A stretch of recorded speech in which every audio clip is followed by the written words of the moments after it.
So we take up Collected Works of Sri Aurobindo, volume 6-7, Bande Mataram. It's titled Bande Mataram, and the title is actually given after a paper, newspaper, or which Sri Aurobindo used to edit. Actually, there is a history of the paper, and we'll touch upon that. The title is taken from there, but the volume itself does not contain only the writings in the Bande Mataram, and also there are some of the writings in Bande Mataram which are not part of the volume. So it's a bit, one should be clear about that part. So we'll just touch a little bit upon the history of Bande Mataram itself. As we know, Sri Aurobindo had come to Bengal in 1905. And many people believe that, we like to cut life into pieces and slices. So there is a Baroda period when Sri Aurobindo is a professor, principal and all that. And then suddenly he becomes a revolutionary, then a yogi. It's not true at all. Sri Aurobindo's own words say that it's not true. When he was asked about India, he says, right in England, he had taken a resolution that he will participate and work for India's freedom. Right then and there in England. And therefore, there are a couple of writings in 1890. The very first writing which we'll see in Bande Mataram is there in 1890 to 1892, where he speaks about, journalism, the need of the hour and all that. And as soon as he came, he actually started that work. So in Sri Aurobindo's own words, he came and he started that work. And that work was publishing some articles in Hindu Prakash, which was started by one of his friends, Deshpande, whom he had met in Cambridge. He was a Cambridge friend. So he was editing the Hindu Prakash, and the proprietor was Ranade. So he asked Sri Aurobindo to write, and Sri Aurobindo started writing. And when we look at the very first editorial, where he says that a new voice has come, which is both extremely intelligent voice, analytical voice, which can look at things with a new way and give a new perspective. And Sri Aurobindo started writing.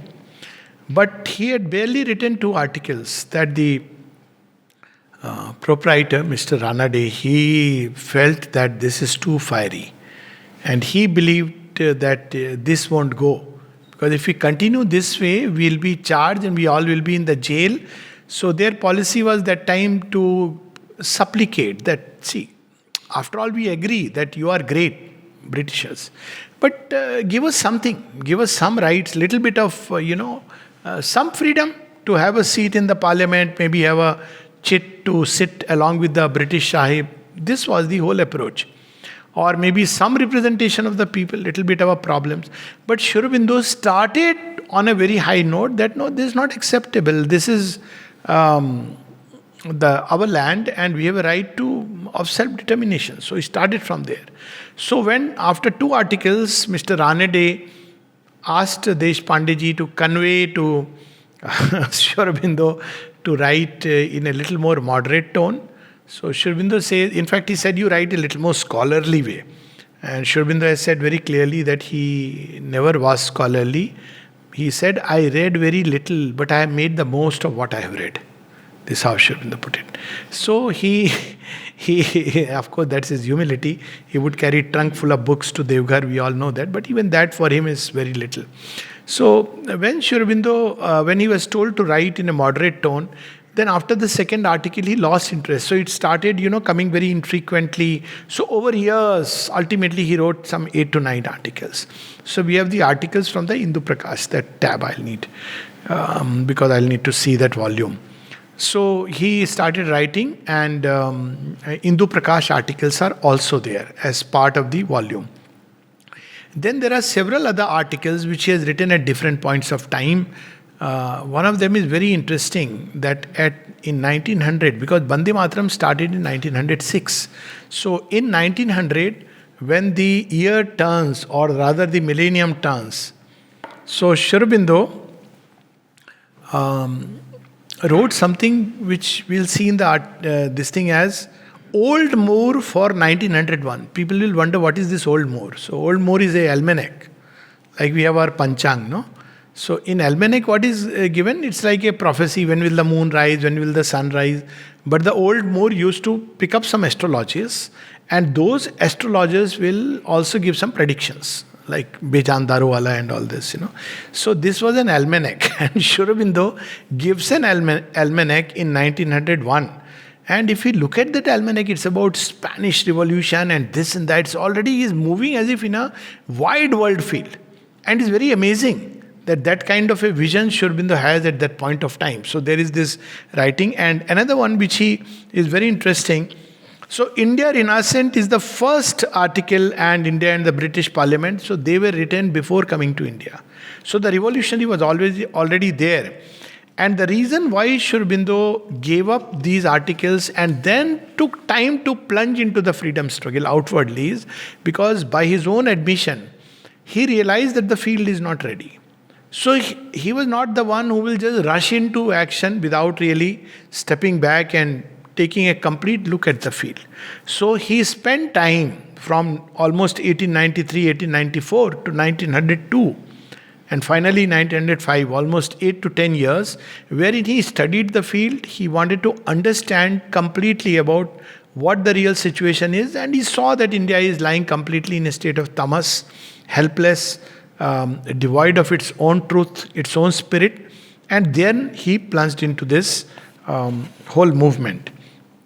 So at the turn of the century, Sri Aurobindo writes something very interesting. The last century of the second millennium after Christ has begun, of the 20 centuries, it seems the most full of incalculable possibilities and to open the widest door on destiny. He's writing in 1900, 1901. So already we can see a prophetic foresight. Anyone, when we look back, last 2000 years, 2500 years, we will see that actually the last century was amazing in every way. Whether we see in terms of the two great wars, whether we see in terms of new idea forces, whether we see in terms of man entering the space, whether we see in terms of the world being knit together as, more or less one family, it is amazing. And Sri Aurobindo is writing all this in the beginning. And this is also published in one of his poems, In the Moonlight. That is also 1900, which is a very prophetic poem about what he is seeing, about the future. Even a vision of science. So, even before he undertook conscious yoga, so very often when we go by, Sri Aurobindo took up yoga in 1904, 1905, we forget what Mother has always said, Sri Aurobindo is the humblest of the humble. So he had all these things without conscious yoga. And yet he would not, because he is full of humility, unless it arrives at some degree of perfection, he would not say, I used to foresee things, but that's Sri Aurobindo. But if we believe that, he was not already a yogi, one can see all these things here. The mind of humanity feels it is conscious of a voice of a distant advancing ocean and a sound as of the wings of a mighty archangel flying toward the world. Was he not presaging the new world, which is like an ocean coming with wings of a mighty archangel towards earth? But whether to empty the vials of the wrath of God or to declare a new gospel of peace upon earth and goodwill into men is as yet dark to our understanding. Sri Aurobindo says in one of his autobiographical notes that even while he was in UK, he had the feeling that great revolutions are going to come and he is going to play a very important part in it. So very clearly we can say that there was already the yogi, the revolutionary, all of them were already there within him and beginning to emerge. But look at this, whether to empty the vials of the wrath of God, the two great wars. It was literally the dance of Kali, of the Rudra forces, empty the vials of God, wrath of God, or to declare a new gospel of peace upon earth and goodwill unto men, which is the second half of the previous century. So he had already foreseen these events at the beginning, as we can see it. Then he wrote something on the Congress movement. I'll just read a little bit. You will feel he wrote it yesterday. So without much ado and without just Just remember the background is this is likely to be misused and misquoted. The background is then Congress, which was following the possibility of the moderates and prayer and supplication, and the nationalist party of which Bipin Pal, Sri Aurobindo, and Bal Gangadhar Tilak. They were the ones who were the forerunners of the nationalist party. And what was the difference? Nationalist party believed in Purna Swaraj. It did not believe in halfway measures and halfway homes. It believed that there should be complete independence. So this is the nationalist party. Whereas Congress believed, no, Britishers can be there, but give us some little bit, some crumbs left over. So Sri Aurobindo first describes the story. He uses the word the parable of Sati.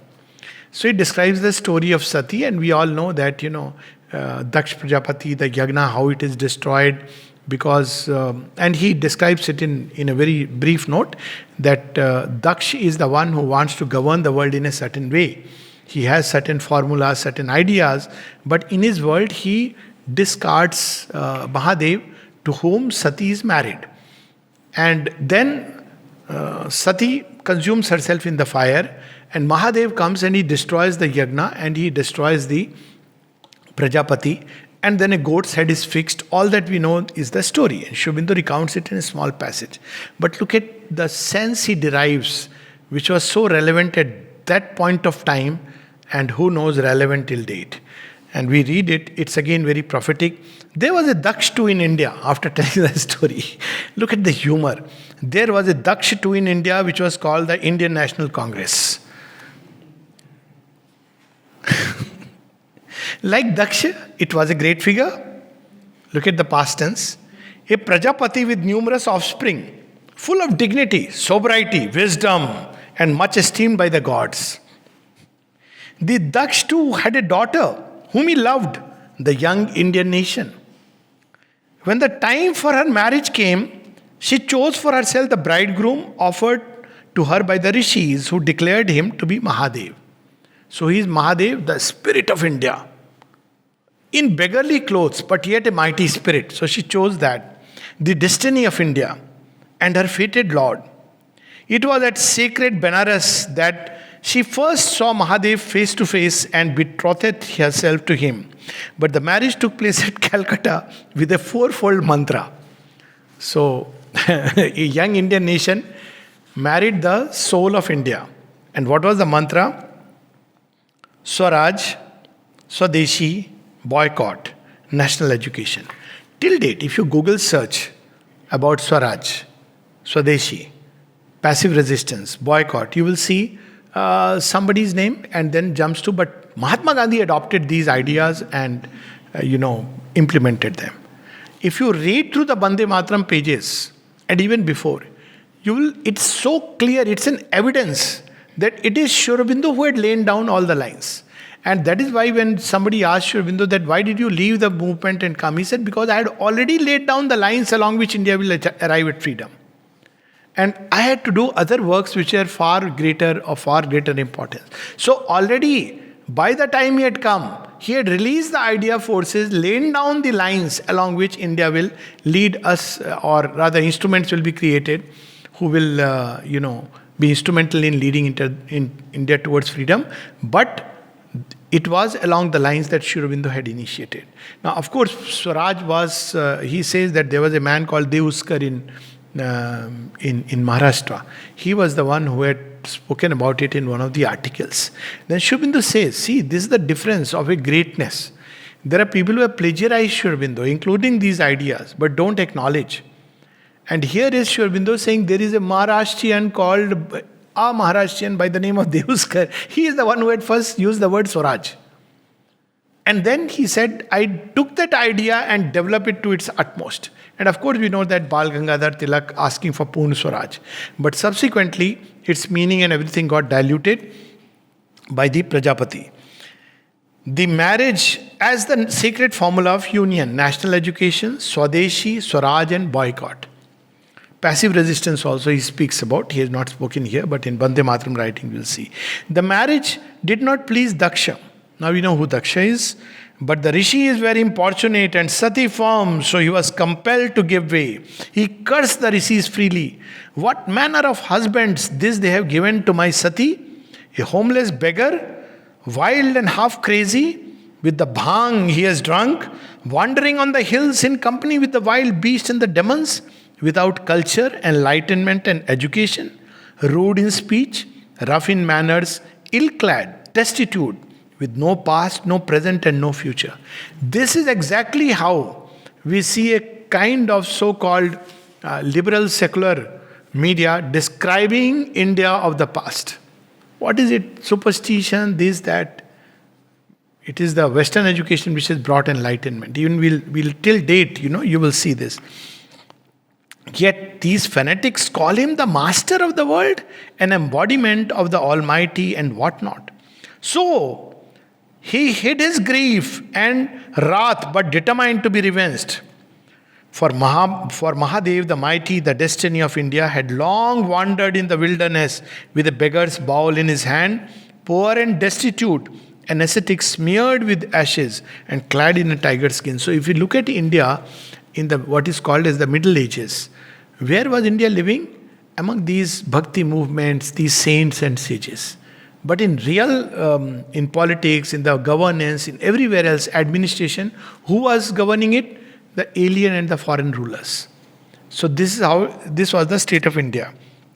Then, with no home in which he could lay down his head. And when he came to the marriage, it was in fearsome guise and in evil company, drunk with the bhang of a wild inspiration, shouting, "Bam bam Bande Mataram."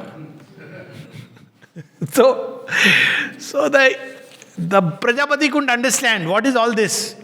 You are supposed to behave decently. Don't be uncouth, uncivil, wild. You're supposed to wear a suit, nicely dressed, speak in chaste English, sit with the Englishman with fork and spoon, and say, "Yes, sir, this is how we want things to be."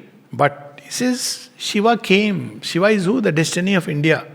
It walked into that marriage hall. How? With Bam Bam Bande Mataram. Look at Sri Aurobindo. At the top of his mighty voice, disreputable in appearance, and unfit to associate with polite and cultured gentlemen, such as Daksha had hitherto made his friends. Who were these polite gentlemen? The Britishers with whom Daksha had made friends. And who is Daksha? The Indian National Congress. It had made friends. Poor, shaggy, ill-clad, with no visible means of existence and no tangible prospects in the future. And his companions were a wild company of lathi-bearing national volunteers and other disquieting phantasms, quite out of place in Daksha's tastefully got up and elegant marriage pandal. So who are these people? Rough, crude people, they are picking up a lathi and they talk about India's revolution. Can they even speak proper English? And they are speaking of that. Now Sri Aurobindo had come to lead them, just imagine. How could Daksh realize that in this uncouth figure was the destroyer and creator of an universe? This is Sri Aurobindo writing, way before. He was so certain about the India's freedom and independence being already sanctioned by destiny. How could Daksh realize? One who held the fate of India and of the world in his hands? The rishis only knew it. And they were called visionaries and fanatics for their pains. Then he continues. Daksh prepared a great annual sacrifice in the year after the marriage and held it with much pomp, but he determined to exclude Mahadev the mighty. The result is known to everybody. The destiny of India, whom Daksh tried to exclude, came in wrath and knocked at the hall of sacrifice.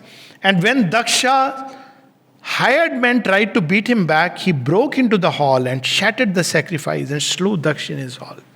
There is an article which people have not published in part of the Bande Mataram because they were never very sure. And by then Sri Aurobindo had withdrawn from his physical body. And that article is titled The Slaying of Congress. Just for information. It's called as The Slaying of Congress.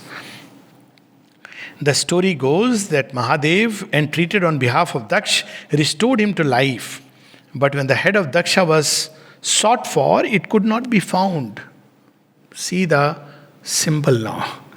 And you can laugh at it. Looks like he is writing it today. And when the head could not be found, and so a goat's head was incontinently clapped on the unfortunate Prajapati's shoulders. Who is Prajapati? Is the Indian National Congress, and a goat's head has been put because head could not be found. Well, whatever it means. Accordingly, these wise men found a goat's head, which they called a creed, and stuck it on the shoulders of Daksh, and put life into his trunk, and swore that this goat-headed, legless anomaly should in future be called Daksh. Unfortunately, they made the whole thing more grotesque by clapping on the goat's head the wrong way, so that its face was turned backward. And when the crippled monster tried to shove itself along, its progress was retrogression, and its advance a retreat. And then he speaks about Mahadev, who meanwhile destroys everything. And he says the convention is already developing parties. And in the wild times that are coming, the nationalists also will break up into parties, some of which will make the present designation of extremism as applied to us look an absurdity. For after the death of the Congress, the unity of India, which was the daughter of the Congress, must break up into factions and groups. So we had seen the breaking up into several factions, and the political life of India will become an anarchy, but not forever. For Sati will be born again on the high mountains of mighty endeavor, colossal aspiration, unparalleled self-sacrifice. She will be born again in a better and more beautiful body, and by terrible tapasya, she will meet Mahadev once more and be wedded to him in nobler fashion, with kinder auguries for a happier and greater future. For this thing is written in the book of God, and nothing can prevent it, that Sati shall wed Mahadev, that the national life of India shall meet and possess its divine and mighty destiny.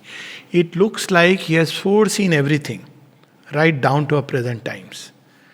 And it has simply to unfold through ways and means and circumstances and all else. So this was, and then we have number of writings. Now there is a very interesting piece of writing, Bhavani Mandir. So some people attribute it to Sri Aurobindo, some don't. The fact is, in Sri Aurobindo's own words, he says, I wrote it at the instance of Barin. But it is Sri Aurobindo's writing. Though in the pamphlet it was, if you see the pamphlet, it's signed by Barin Kumar Ghosh. And based on this pamphlet, which the British government had seized, the sedition trial was started.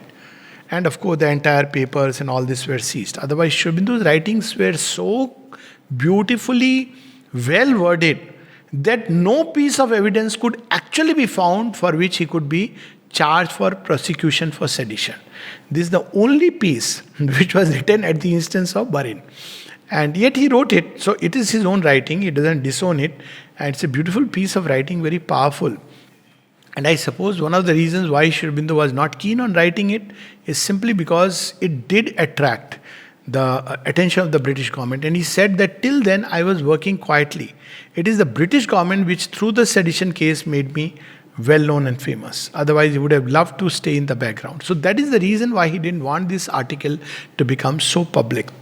And yet it was made public. And while Sri Aurobindo dropped the idea after writing, there he analyzes very beautifully that a temple is to be constructed for Bhavani. It was inspired by the Naga revolt. So all the sannyasins will go there, they will live as brahmacharis and they will lead an armed revolt. Sri Aurobindo knew that, India is not prepared for that. It's too much in tamas. And yet he wrote it. It would inspire, at least some kind of awaken a fire. And in that he analyzes that the cause of India's decline is basically Mayavad. And this Mayavad and will for knowledge. He says that knowledge we have enough.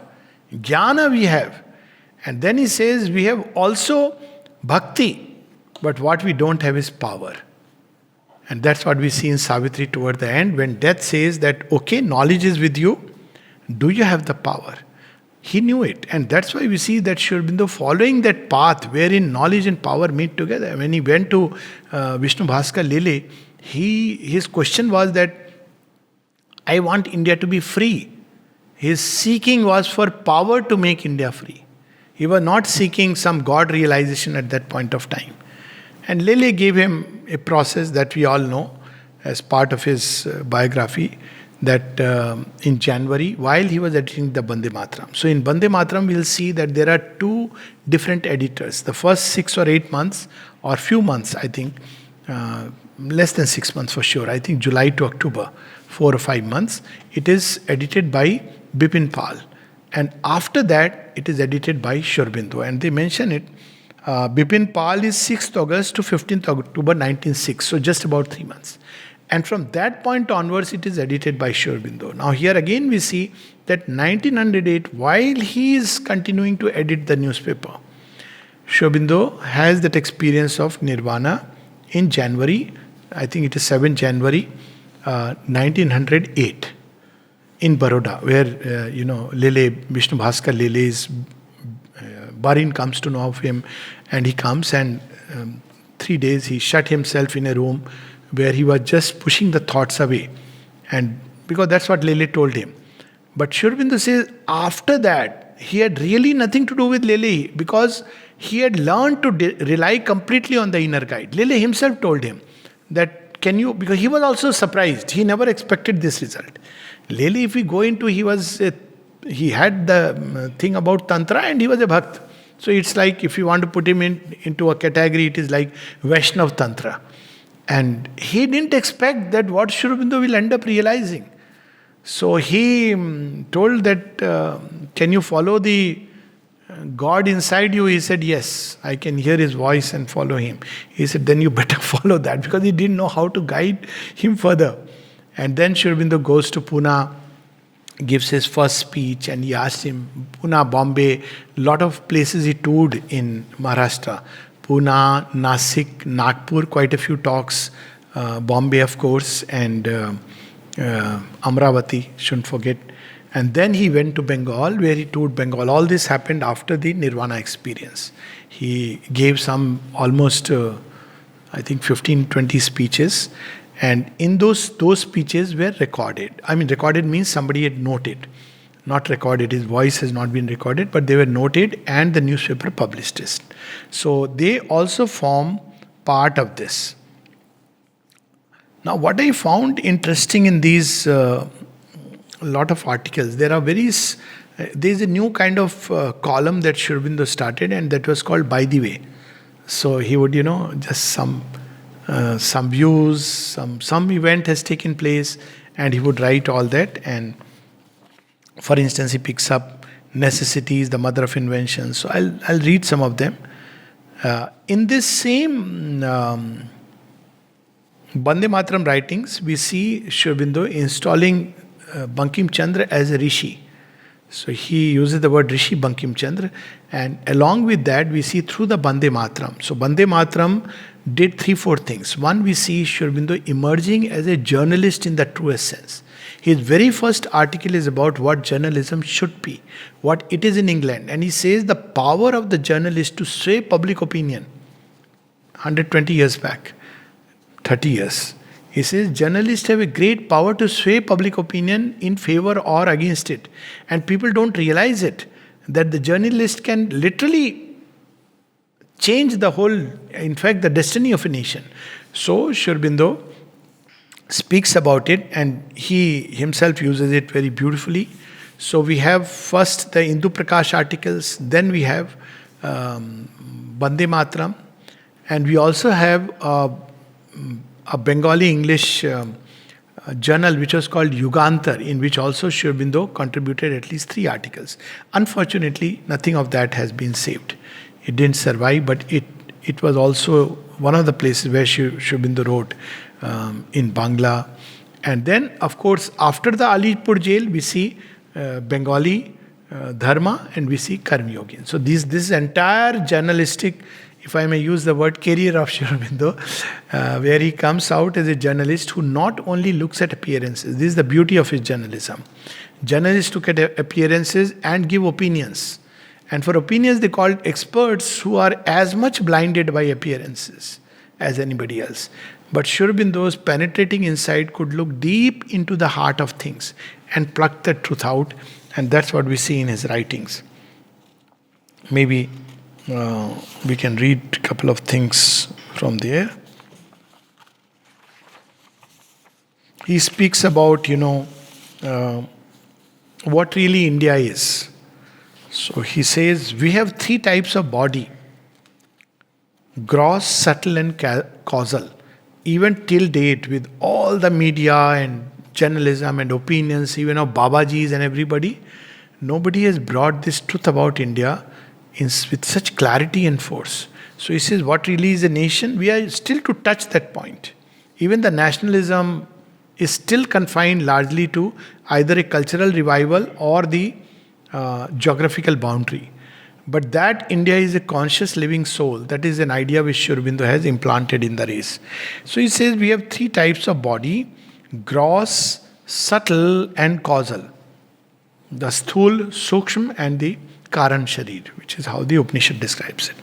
In the same way, the nation has three bodies. According to our philosophy, it is not only the outward appearance, the gross body, that makes a complete man. All three bodies have to be taken into account. Only then can we get some understanding of him. We look at a person outwardly, we look at him a little bit, how he speaks, whether he is well dressed or not, whether he can speak good English or not, whether he can eat with spoon and fork or not. That's how we judge human beings. But the real cause is that causal body we don't see, and that's why we cannot understand anyone. As with a man, so with a nation. To think about a nation is first to think about a physical motherland. So here he describes the physical motherland. What is India? Stretching from the Himalayas in the north to Kanyakumari in the south, its boundaries are formed by the seas on the east and west. This is exactly how the ancient rishis formed the boundary of India. And they had done it with a very simple formula. Some of us may remember, I've forgotten the shloka, but when we used to take bath, so now we have all these showers. So it used to be, a little lota, so a ball, and you take water and put it. And there were no geysers, so you heat it on coal. Sometimes you preferred, let's take a cold water bath. So in that cold water bath, it's pretty cold.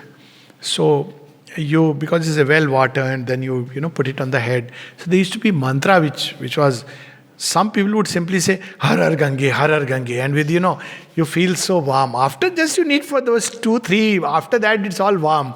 But otherwise, it used to be Ganga, che Yamuna, che Kaveri, che Narmada. So it's like, may in this little bowl, all the waters of the great rivers come into it. Now what are these rivers? They are the ones along their banks the Indian civilization has developed and flourished. So Sri Aurobindo describes in a very interesting way, its boundaries are formed by the seas on the east and west. It's later on that the countries have come. Seas on the east and the west literally would include Pakistan, Bangladesh, and all these. See, when Mother made the spiritual map of India, she had seen this. And that's why when somebody asked her, how can I serve the country? He says, find your psychic being and love the soul of India. Let your psychic being love the soul of India. Then you can be of use. So here it is something very interesting. He says, Ganga, Jamuna, Narmada, Krishna, Godavari flow here unceasingly. Of course, Kaveri, it's included. Here are ancient cities, tall and imposing temples, artistically designed palatial homes. Such is the part of this earth we call India. Just he is describing the outer body of India. It is this picture, this figure that comes to us when we speak of a nation. This is the gross body of a nation. Bankim Chandra's song Bande Mataram describes this aspect very beautifully. So Sri Aurobindo did translate the Anand Math, 13 plus 2 later on chapters, not the full book, and the song Bande Mataram into English. But that forms part of the another volume of Sri Aurobindo's writings. 33 crores of people. Now, what is the Sukshma Sharir? What does it contain? 33 crores of people live on this land with their joys and sorrows, their good and bad desires. They're all part of its subtle body. So, there is an importance of working on the masses, because if that doesn't change, the subtle body will always remain full of sickness and disease. Then there are aspects of the country which may undergo changes in the course of time, yet always remain in the body in seed state, as permanent as the atom. They are always present there, and being the origin, it is out of them that the future takes shape. This is the causal body of the nation. So we see that he is describing, one is the physical India, then the cultural aspects of India, the thoughts of people, the way of life. So we all contribute in some way or the other, the real democracy, that at least if we can live with the true spirit of India, every little bit, that adds. And then we have finally the causal body, which is the great rishis who have formed this land. If we go trace back to the roots of Indian civilization, and I often give this comparison. What are the roots of America? How did it start? Well, the Red Indians being driven out and killed by people who came in search of India. I'm sure God must have bhatkawed them, They were in search of India. So with all their guns, what they did to Red Indians, of course, in India they would have met far more, sturdy kings. But the divine said, it's better you go right now into another land. So that's how, America began. History. So the Independence Day that is celebrated there is independence from the Queen, because they were renegade people who said, no, we don't obey the Queen from whom we have come. We have our own constitution. So that's the independence. And then you have Australia, where again all these people had gone, But in India, if you trace back right in the beginning, you will hit the Vedas. And what are the Vedas? They are the words of the rishis. So in India, that permanent thing that runs through the very vein of India, right from its inception, right up to modern times. And so will it be. It is the rishis, the seers, the saints, the sages, the mystics, the God lovers. That's what we see throughout the story of India. So that he reveals in his journalistic writings. And then, of course, plenty of things. One of the favorite writings which we have read in another context but separately is the bourgeois and the samurai. So he saw that people in India are very happy still with the bourgeois ideal. So they are happy with the crumbs that they receive as long as their personal life is comfortable. And that's why Sri Aurobindo says in Durga's throat, India lies low in selfishness.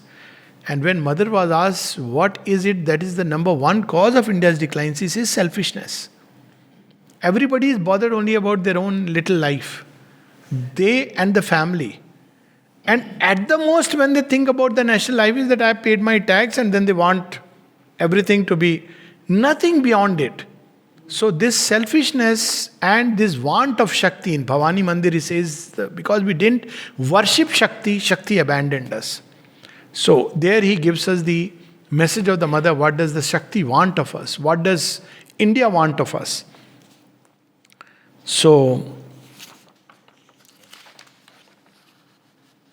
this continues, a lot of writings, almost roughly running into hundreds. Sri Aurobindo's writings here. A word needs to be mentioned that how these writings have been actually taken out. So, because during that time, the nature of the British government and the kind of hounding that was going on, they were not signed as by Sri Aurobindo. He wrote them, but they were not signed. So there are a number of articles which he himself has said he has written, and so they have been taken and put here. There are a number of articles where there is almost 100% surety that it is by Sri Aurobindo. They are also put here. And there are certain articles, some, you will see it in the editor's note, some 100 plus articles, which there is a reasonable assumption that they are by Sri Aurobindo. Sri Aurobindo is not confirmed because much of these writings have come up later, because India till 47 was under the British rules. And it was very difficult to cull out these writings. So But yes, if you read it through, one can see it very clearly. For instance, there is one of the places where he writes about unity. And he says, an open letter to those who despair of their country, to the sons of our mother Bharat who disclaim their sonhood, to the children of languor and selfishness, to the wooers of safety and ease. So here again, the bourgeois and the samurai comes several places in Sri Aurobindo's writings. Here it takes this form. To the fathers of despair and death, greeting. So we can see Sri Aurobindo's characteristic ironic humor. So he's greeting them, okay, come, all you sons of despair. To those who, impugning the holiness of their mother, refuse to lift her out of danger, lest they defile their own spotless hands. She is fallen into mud, and they say, no, we should not. Better to say that she has fallen in the mud and keep her hands clean. To those who call on her to purify herself before they will save her from the imminent and already descending sword of death, greeting. So that's how he greets them, that come, I have a word to tell you. So, it is so beautiful. Even today we see this attitude. People just blame, complain, criticize, and they want to migrate here, there. Well, if they migrate, it's fine. But, they continue to be here and keep on cursing. Okay, if you feel that there is a problem, come, it's our land, lift it out. Do your bit, maybe a small bit. Put your hands in the mud. But that nobody wants to do. But curse and complain and this government, that government. So this is the attitude of the selfish attitude. Lastly, to those who love and perhaps have striven for her, but having now grown themselves faint and hopeless, bid others to despair and cease to them also greeting. And then he starts, brothers, for whom, this speech when I read, it really somehow reminds me of, when Julius Caesar has died and Mark Antony has to address friends, Romans, countrymen. So he comes to speak on behalf. Now here is Sri Aurobindo speaking on behalf of India. Brothers, for whether unwise friends or selfish enemies of my mother, you are still her children. The very first, it stirs you. There is a common voice among you spreading dismay and weakness in the hearts of the people. For you say to each other and to all who would speak to you of their country, let us leave these things and look to our daily bread. Again, looks like he's writing it today. As relevant today. I wish in 150 years, it's just throwing a proposal in the air. Sri Aurobindo has, Bande Mataram writings. Selection can be taken out. Some newspaper should take the lead and as a weekly Sunday column, bring out one writing for 1 year. And they are so relevant. They are not of the past.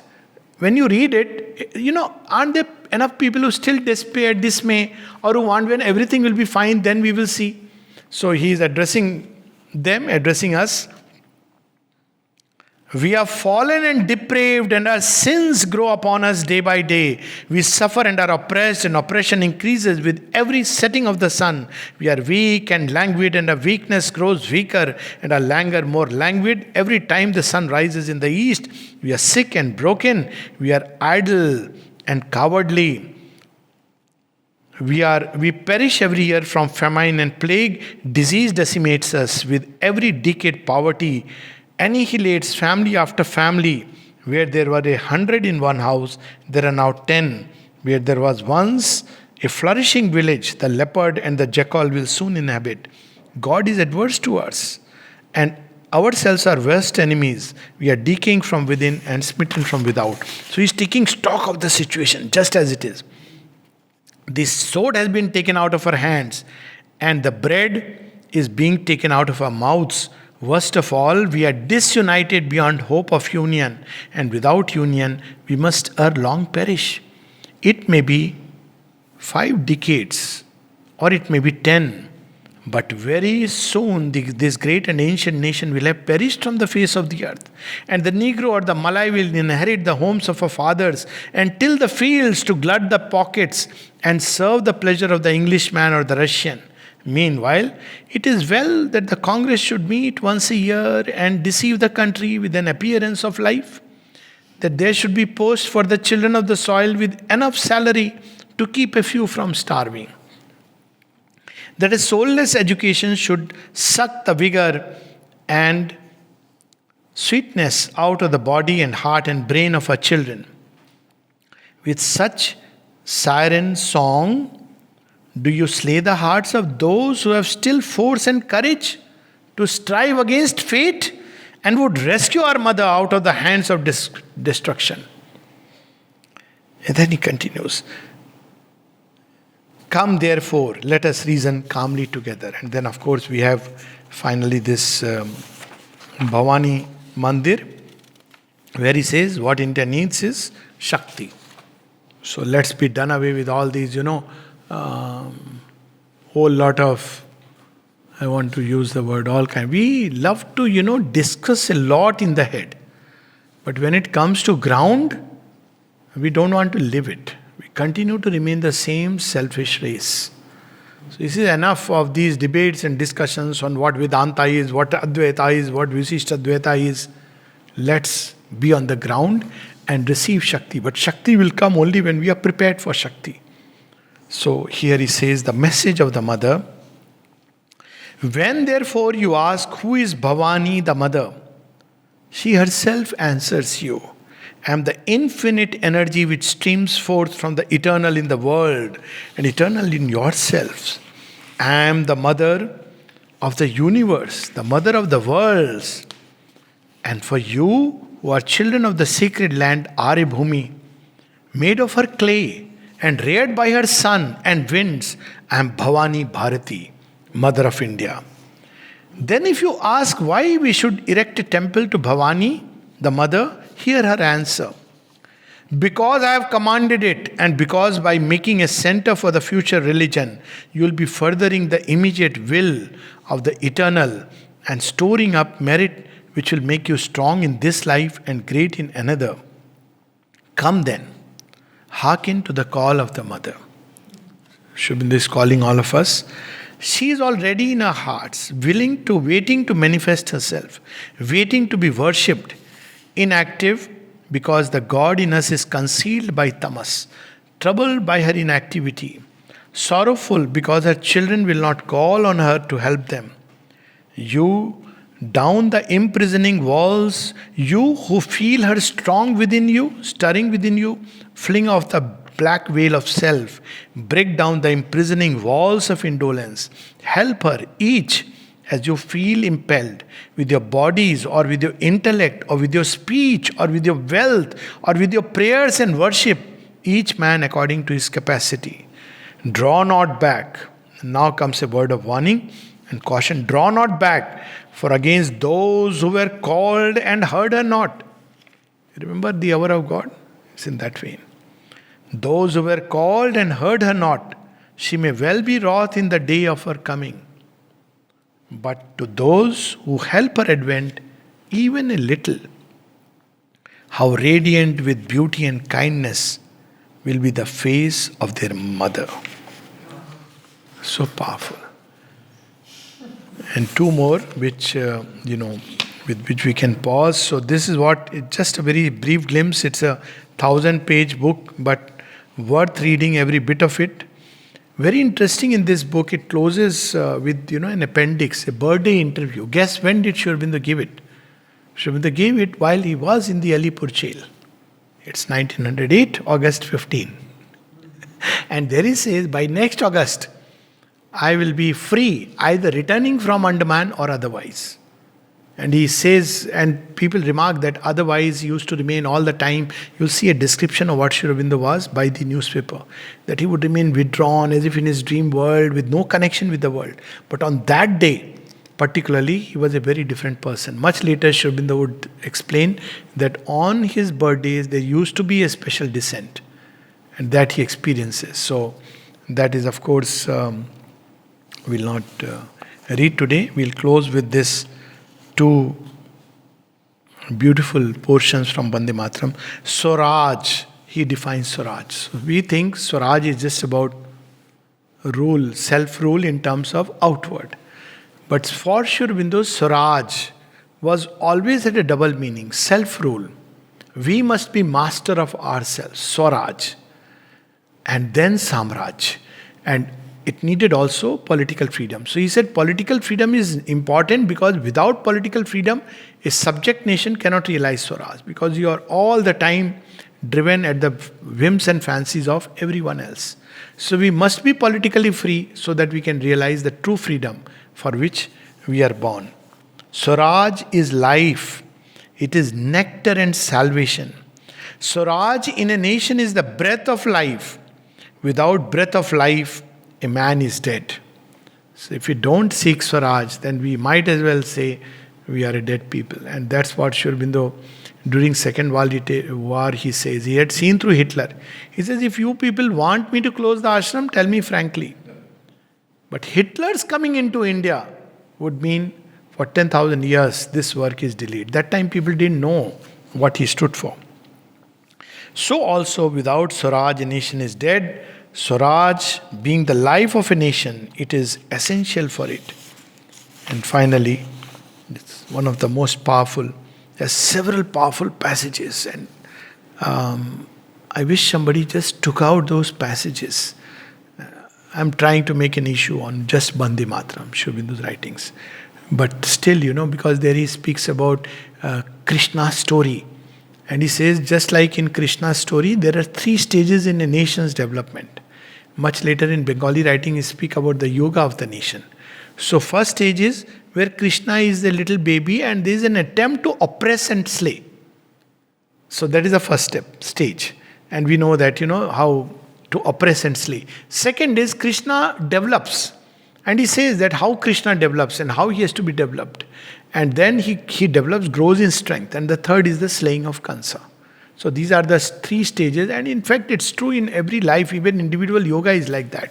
First, the mind and vital and everything comes to finish the soul life, which is beginning to blossom. The mind with its doubt, the vital with its, vagabonderies, and so on and so forth. And then the next step is soul life is developed, and there behind, and there are the other life. Both have developed simultaneously. And then the final stage is the finishing of this old consciousness and the complete new consciousness everywhere. So we close with a word of promise, which we see in Bande Mataram. India cannot perish. Our race cannot become extinct. Because among all the divisions of mankind, it is to India that is reserved the highest and the most splendid destiny. This is before 1908. When an average person was believing that my Bap, today also, they are the ones from whom we have to derive inspiration. Despite the hopeless situation in which things are going, yet inspiration must come from there. So, here he explains that is reserved the highest and the most splendid destiny, the most essential to the future of the human race. It is she who must send forth from herself the future religion of the entire world. You see, later on, Independence Day message, India has to become the guru of the world. India has to give the spiritual wisdom to the world. And he says that gift has already begun. And all these dreams that he saw that time, freedom of India and the gift to the world, all these we see coming true. The rise of Asia, all this he mentions here. The eternal religion. So what India has to give, not this religion or that religion, but the Sanatan Dharma, the eternal religion, which is to harmonize all religion. Look, he is defining here eternal religion, Sanatan Dharma. It is one of the most beautiful definitions. Of course, after release from Alipore Jail, we know that, his speech, where he's Uttarpada speech. So here he says, the eternal religion, which is to harmonize all religion, science and philosophies, and make mankind one soul. One line definition. It is the inclusive religion. Because not only does it take the different approaches of mankind, that's one part, but also it harmonizes science, also it harmonizes philosophies and makes them one. In the sphere of morality, likewise, it is a mission to purge barbarism. And in brackets, he's used a word which is very interesting, mlechhood. You know why this word is important? Because when you read in the Puranas about Kalki Avatar, it is described that he'll come and slay the Mlechas. Sri Aurobindo literally used the word. Mlechhood. What is Mlechhood? Mlechas, the barbarics, in everything, in speech, in actions. That barbaric self we have to completely slay. Out of humanity, it is a mission to purge barbarism out of humanity and to Aryanize the world. This was the thought that Hitler picked up the Asura and twisted it and turned it on its head. And in terms of Aryan, he created the sense of a superior race. Here, Sri Aurobindo is not speaking of a superior race in a physical boundary. He is speaking about a way of life which is all inclusive, which includes science, philosophies, different approaches to God. Whereas if we look at Hitler, he used the word Arya, but it was by blood, the worst kind, physically. And the same way the Britishers used is Aryan, Dravidian. It is not the way Sri Aurobindo used it. The Aryan, always, he describes it much later in 1914, was a highest type of humanity. He uses the word Shrestha, Aristos, Shrestha, the highest, the noblest, the samurai, who lives for the highest ideals and lays his down happily for those ideals. Selflessly. He is the Aryan. In order to do this, she must first re-Aryanize herself. So it's not by physical birth in India that one becomes an Indian. One just have an Indian passport. It is by re-Aryanizing, which Sri Aurobindo says, is to recover the Vedanta, the Gita, the Upanishad, not only in thought, but in life and action, that we can truly become Indians. Bande Mataram. Bande Mataram.